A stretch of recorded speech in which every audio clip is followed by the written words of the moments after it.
প্রশ্ন করেছিলাম যে ছাত্ররা দল গঠন করবে, সম্প্রতি বিদেশি সংবাদ মাধ্যমে জানিয়েছেন প্রধান উপদেষ্টা মোহাম্মদ ইউনূস।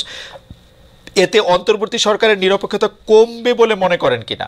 শতকরা ৪৪% দর্শক মনে করেন যে হ্যাঁ এটা কমবে, আর নিরপেক্ষতা কমবে না মনে করেন শতকরা ৫৬%। ৬৩,০০০ দর্শকের মধ্যে ভোট দিয়েছে। ওই আমার কাছে এগুলা কোয়েন না তো। ৭৭ বছর বয়স হয়েছে, কাইলেও মরে যেতে পারে। আমার ৯০% বন্ধু মরে গেছে গা। ওইগুলা ওই যে আপনারা দেখান ৫৬, ৪৭, ৭৭, ওই ইলেকশন হলে হাসিনা ৯১%, এইগুলা রাখেন তো আপনারা। আর দাদা আর বিভ্রান্ত আমি বললাম তো। ইউনূস সাহেব এই কথাটা বইলা উনি যে আমি কতদিন বলছি যে ১০ জন প্রধানমন্ত্রীকে জোড়া দিয়ে যত লম্বা হয় তার চেয়ে বেশি লম্বা ইউনূস সাহেব। এই কথাটা কে বলছে বাংলাদেশে? এটা আমি বলছি। আমি সারা ফজলুর রহমান সারা নতুন কথা বাংলাদেশে বলার মানুষ খুব কম না। কিন্তু এটাকে আপনি রিয়েলি মিন করেন যে ১০ জন প্রধানমন্ত্রী জোড়া দিলে ডক্টর ইউনূস তার চেয়ে বড়?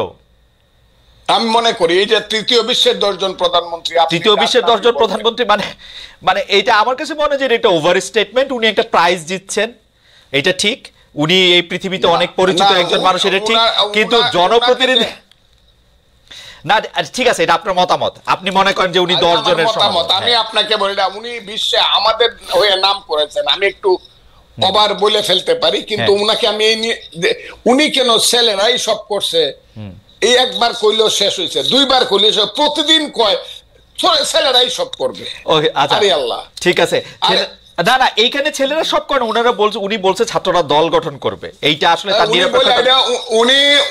আপনি তো প্রশ্নটা শুনেন নাই মনে ফজলু ভাই। উনি প্রশ্নটা নিরপেক্ষতা হারাইছে। হ্যাঁ, বেশিরভাগ লোক মানে ৪৪% লোক ৬৩,০০০-এর মধ্যে বলছে উনি নিরপেক্ষতা হারাইছে।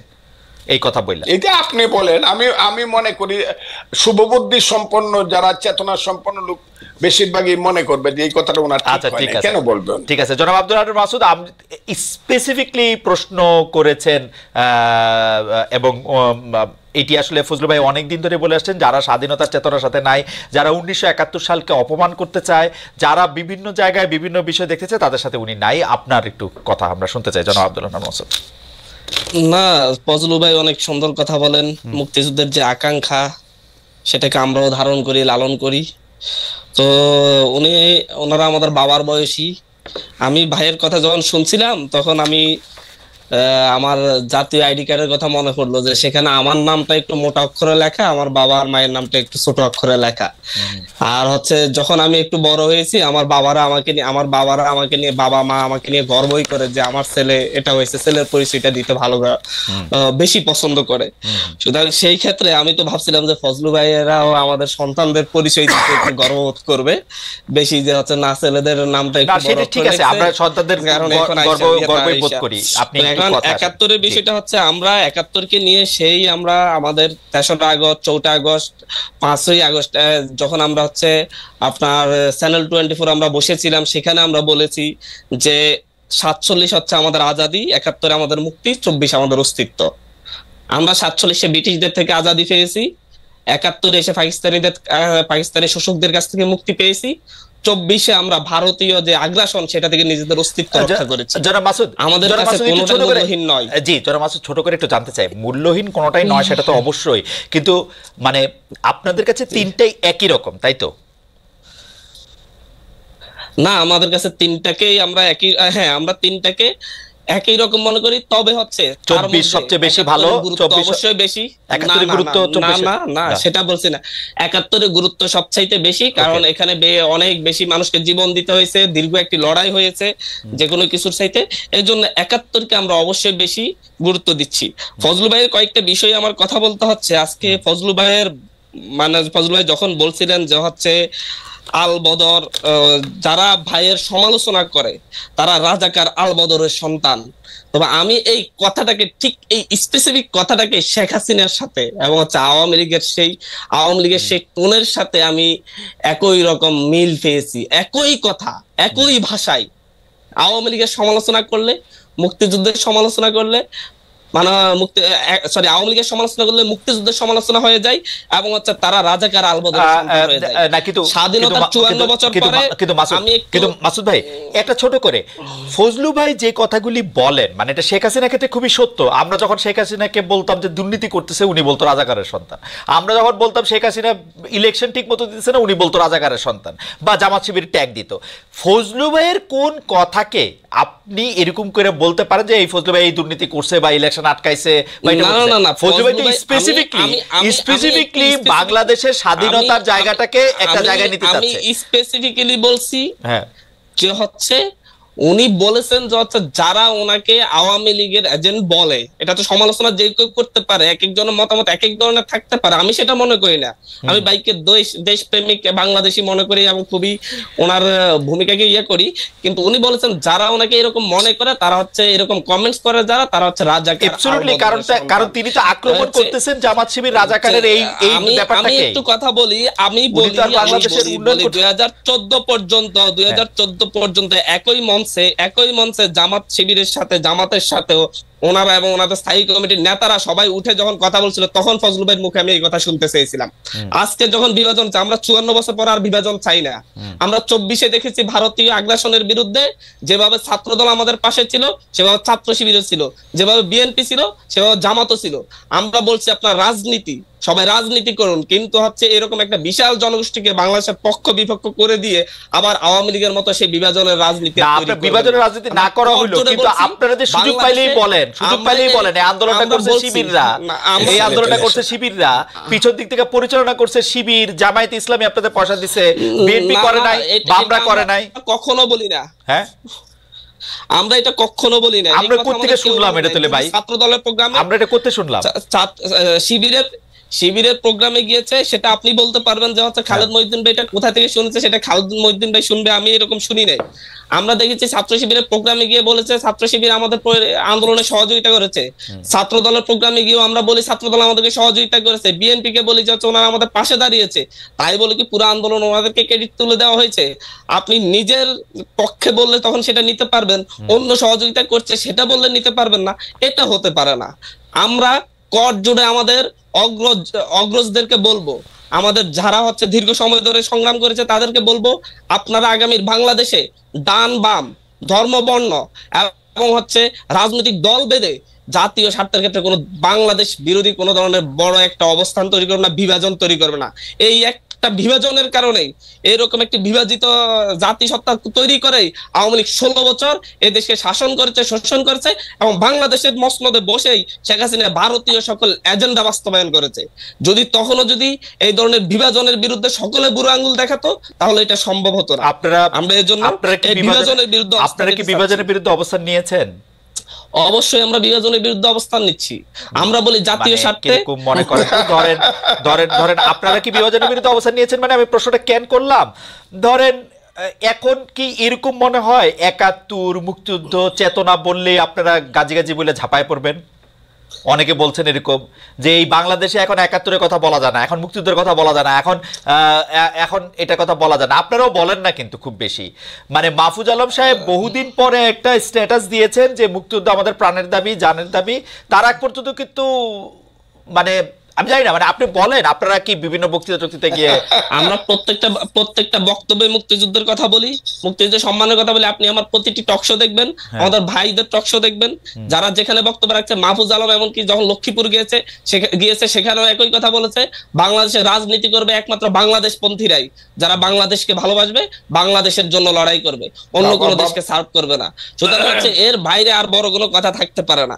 আমরা এখানে একতার কথা বলি, একটা জাতীয় স্বার্থে একতার কথা বলি। বিভাজন থেকে যে বিভাজন শেখ হাসিনা মুক্তিযুদ্ধের পক্ষ বিপক্ষ বলে তৈরি করেছিল স্বাধীনতার 54 বছর পরে, আজকে ভাই আমাকে 1 মিনিট বলতে দিবেন, স্বাধীনতার 54 বছরে পরে আজকে আইসা বা রাজাকারের সন্তান, আলবদরের সন্তান, স্বাধীনতার পক্ষ বিপক্ষ বলে বিভাজনের আর কোনো সুযোগ নেই। কারণ আমরা যারা স্বাধীনতার 30 বছর পরে, 25 বছর পরে, 20 বছর পরে জন্ম নিয়েছি, আমাদেরকে সেই একটা রাষ্ট্র উপহার দেওয়া হয়েছে, সেখানে মুক্তিযুদ্ধের পক্ষের শক্তি বলে বলে আমাদেরকে একটা ট্রমা সৃষ্টি করা হয়েছে। মুক্তিযুদ্ধের পক্ষের শক্তি মানে আমি গেস্ট রুমে নির্যাতন করতে পারবো, মুক্তিযুদ্ধের পক্ষের শক্তি মানে আমি ভোট চুরি করতে পারবো, মুক্তিযুদ্ধের পক্ষের শক্তি মানে এক মিনিট হইছে এবার আপনার এবার মাসুদ একটু 1 মিনিট হইছে। আচ্ছা ঠিক আছে, আমরা যখন হচ্ছে দেখেছি যে প্রতিবাদ করেছে ভোট চুরির বিরুদ্ধে, দুর্নীতির বিরুদ্ধে, তাকেই মুক্তিযুদ্ধের বিপক্ষের শক্তি এবং পাকিস্তানপন্থী বলে ইয়ে করা হয়েছে, ট্যাগ দেওয়া হয়েছে। আমরা মনে করি এটা এই প্রজন্মকে ট্রমাটাইজ করে তুলেছে যে প্রতিবাদ করলে মুক্তিযুদ্ধের বিপক্ষের শক্তি বলা হবে। সামনের দিনে যাবে। এবার আমি একটু জিজ্ঞেস করি মাসুদ, আমি একটু জিজ্ঞেস করি একটা জিনিস শুধু। এই কথাটা তো আমরা বলতে চাই যে আমরা শেখ হাসিনা বাংলাদেশের স্বাধীনতা, সংবিধান সবকিছুকে, সকল প্রতিষ্ঠানকে ধ্বংস করছে, একক কর্তৃত্ব প্রকাশ করছে এবং বাংলাদেশকে একটা সিওর মতো চালাইতো, একটা কর্পোরেট জায়গার মতো, কারো কথা টথা কিছু শুনতো না। আমরা তো এটা বলতে চাই। শেখ হাসিনা আমাদেরকে কি বলছে খেয়াল করেন, শেখ হাসিনা আমাদেরকে বলছে যে আমি যদি না থাকি তাহলে বাংলাদেশের মধ্যে এরকম মৌলবাদিতা, স্বাধীনতা বিরোধী শক্তি, তাদের উত্থান ঘটবে। আপনারা কি শেখ হাসিনার সেই বক্তব্যকে প্রমাণ করার জন্য উঠে পড়ে লাগছেন?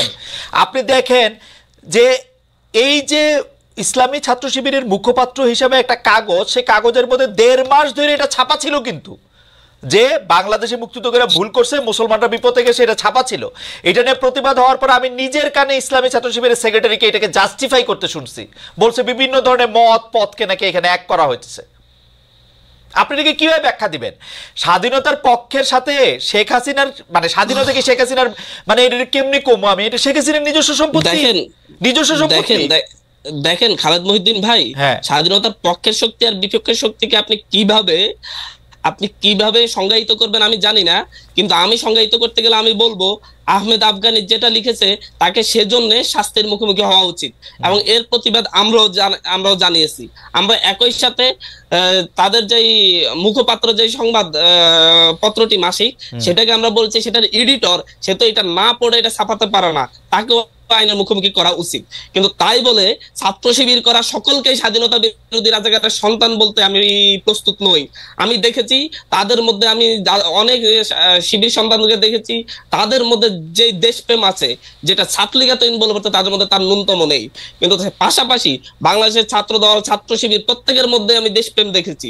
আমি এই দেশপ্রেমকে আমি কোন একজনের লেখার জন্য বা তাদের মুখপাত্রের নেতৃত্বস্থানীয় কয়েকজনের জন্য আমি তাদের সকলকে একই কাতারে রাজাকার। আমি অবশ্যই এই ব্যাপারে জনাব হান্নান মাসুদের সাথে আমি একমত, জনাব হান্নান মাসুদের সাথে একমত। জনাব ফজলুর রহমান, আপনি যদি একটা কোনো কিছু বলেন যে আপনি বড় অভিযোগ আনছিলেন। আপনি এমন জায়গাতে আমার নিয়ে আইলেন, এই ছেলে আমার 3 জেনারেশনের ছোট ছেলে মানুষ, তার সাথে আমি মুক্তিযুদ্ধ, আদর্শ, বাম ডান কিছুই থাকবে না, সব মিলেমিশে করতে হবে। শুধু এদেরকে নেতা ওরা বুঝবে কয়েকদিন পরে। ওই যে এরা যেমন 6 মাস পরে বুঝছে যে একটা মুক্তিযুদ্ধ ছিল, তাদের নেতা মাহফুজ আলম বলছে 6 মাস লাগবে না, এরা 1 মাস পরেই বুঝবে আরো কি কয় এরা। আমি এই কথাটা বলে দিলাম, বাবারা তোমরা ভালো থাকো। কিন্তু একটা কথা ভাই, আমরা চেয়েছিলাম যে হচ্ছে যদি আসলে যদি হচ্ছে তাদেরকে রাজাকার আলবদর মনেই হতো, তাহলে 14-18 যখন তাদেরকে ধানের শীষ তুলে নিলেন, তখন কেন আমার ফজলুল প্রতিবাদ করেন?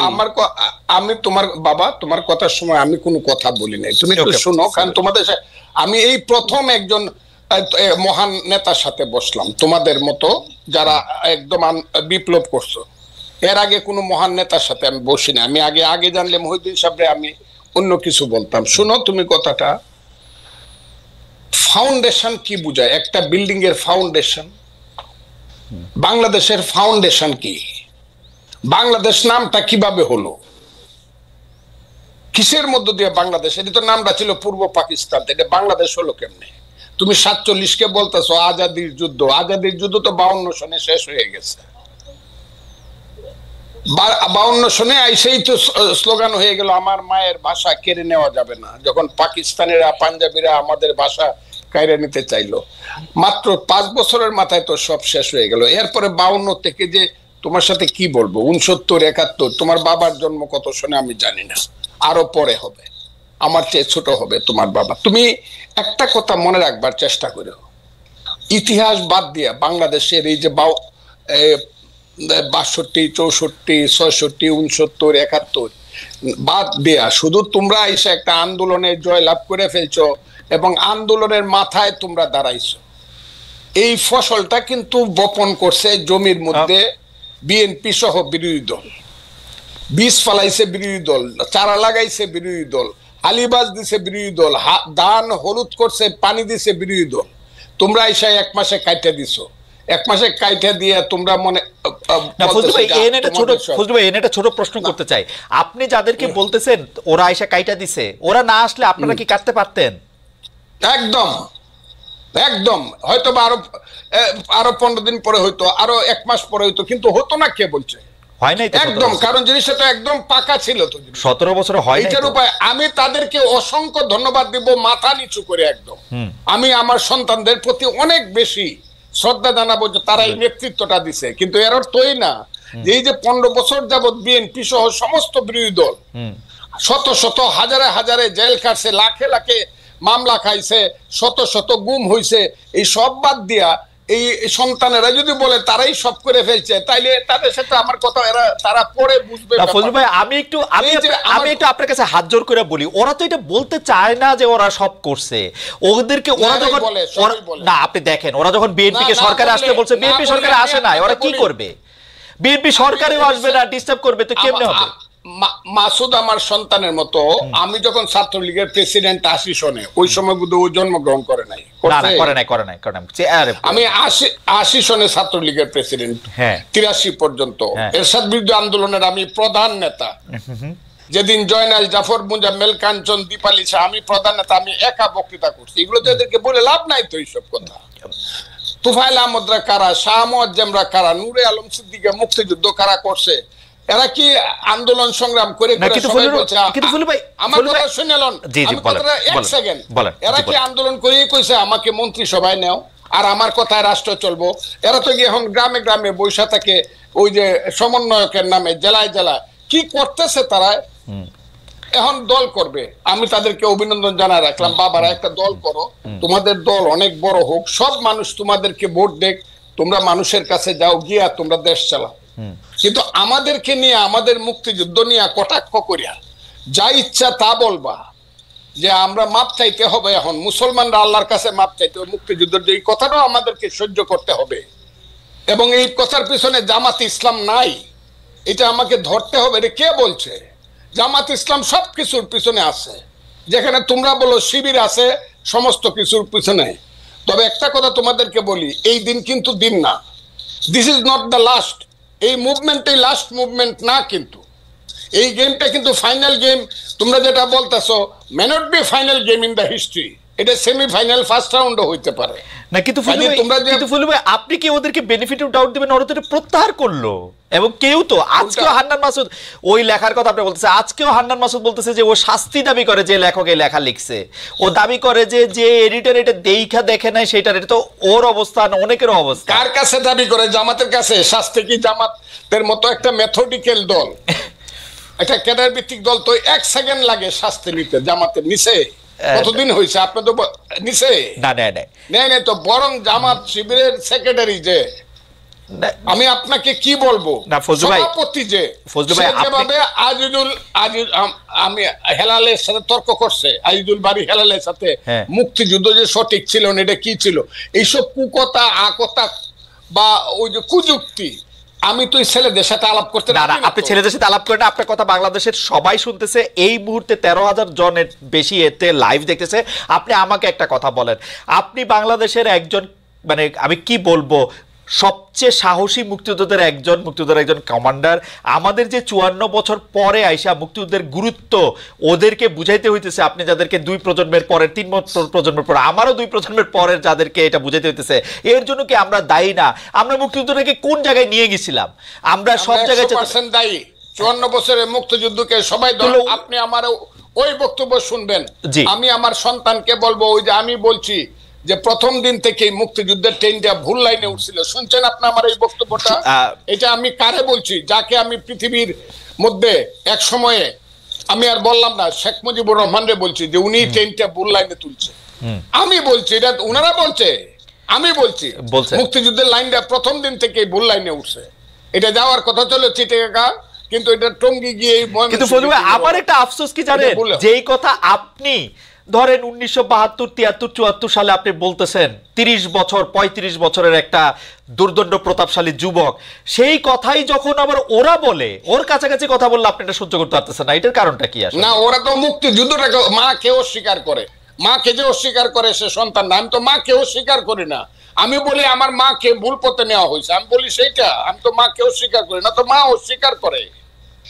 তাই নাকি?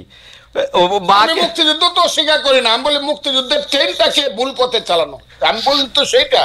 শুধু ট্রেন ভুল পথে চালানো, মুক্তিযুদ্ধের নাম কইরা মানে শোষণ, জনতোষণ, মুক্তিযুদ্ধের নাম করে লাভ হয়েছে। ওই যে ছেলে এখন কথা বলতেছে, হ্যাঁ, ইউনিভার্সিটিতে পড়ে বা অনেক সুন্দর সুন্দর কথা বলে, এরা কথা বলে মুক্তিযুদ্ধ না হইলে ভুল ত্রুটি যত কিছু 54 বছর বলেন, বাঙালির সন্তান কিন্তু জেনারেল ওয়াকারুজ্জামান হইতো না, বাঙালির সন্তান কিন্তু সিনিয়র সচিব হইতো না, বাঙালির এই দেশে আদমজি, ইস্পাহানি, দাউদ, বাহনির সাইকেলের গাড়ি দেখতাম, তার নাতিদের গাড়ি। আমাদের সেই ছেলে যে এখন ওদের যে নেতা হাসনাত আব্দুল্লাহ, আমি তাকে ধন্যবাদ দিব, সে বলছে আমি 4 কোটি টাকা দামের গাড়ি দৌড়াই। 4 কোটি টাকার গাড়ি বাঙালি ছেলেদের থাকতো না, আদমজির নাতি রোলস রয়েস গাড়ি আমাদের দেখতে হতো। মুক্তিযুদ্ধ হয়েছে বলেই বাঙালি বলতে পারে 36,000 কোটি টাকা চুরি করার মতো সুবিধা হয়েছে, না হইলে দাঁড়ায় দাঁড়ায় দেখতে হইতো পাঞ্জাবিরা কি করে দেশ লুট করে আর আমাদের মেয়েদেরকে নিয়ে গিয়ে সুন্দর সুন্দর বাগনা বানায়। মুক্তিযুদ্ধ সবটা খারাপ এই কথাটা আমি বলবো না, আমার মনে যে ভুল হয়েছে, কিন্তু মুক্তিযুদ্ধ সবটা খারাপ। মুক্তিযুদ্ধ হওয়ার ফলেই বাংলাদেশ নামে একটা দেশ হয়েছে, বাঙালি জাতির একটা রাষ্ট্র হয়েছে, বাস দ্যাটস অল। আমি আপনাকে শেষবারের মতো আসবো 1 মিনিটের একটা প্রশ্ন করার জন্য। সেই প্রশ্নটা হচ্ছে এরকম যে আপনি বাংলাদেশের রাজনীতির, যেটা আমি প্রথমেই করেছিলাম, যে 54 বছরের মধ্যে কোন সময়টা বাংলাদেশ রাষ্ট্র হিসাবে মুক্তিযুদ্ধের আদর্শে পরিচালিত হয়েছে বলে আপনি মনে করেন, সেটা আমরা আপনার কাছ থেকে শেষ কথা শুনবো। আমি একটু জনাব হান্নান মাসুদের কাছে যেতে চাই। জনাব হান্নান মাসুদ, আপনারা কি আসলে যে ফাউন্ডেশনের কথা বারবার বলছেন, ফজলুল ভাই আসলে এটা বিভিন্ন জায়গায় বলেন, এবং ফজলুল ভাইয়ের সকল কিছুর মধ্যে এটাই আপনাদের সম্পর্কে একটা প্রধান ফ্ল্যাগ। উনি তো আপনাদের বিরোধিতা করেন না, উনি প্রধান ফ্ল্যাগ যে উনি দেখতে চান যে উনি যে যুদ্ধটা করেছিলেন সেই যুদ্ধটার 54 বছর পরে আপনারা সেই যুদ্ধটার পথে আছেন কিনা। এরপরে কারা এটাকে খারাপ ব্যবহার করছে, ভালো ব্যবহার করছে, এটা ওনারও কথা আছে, আপনাদের সবার কথা আছে, কিন্তু ওই ফান্ডামেন্টাল বা ফাউন্ডেশনের জায়গায় আপনারা এক জায়গায় আছেন কিনা, নাকি এইটা আরেকটা বিভাজনের জায়গা।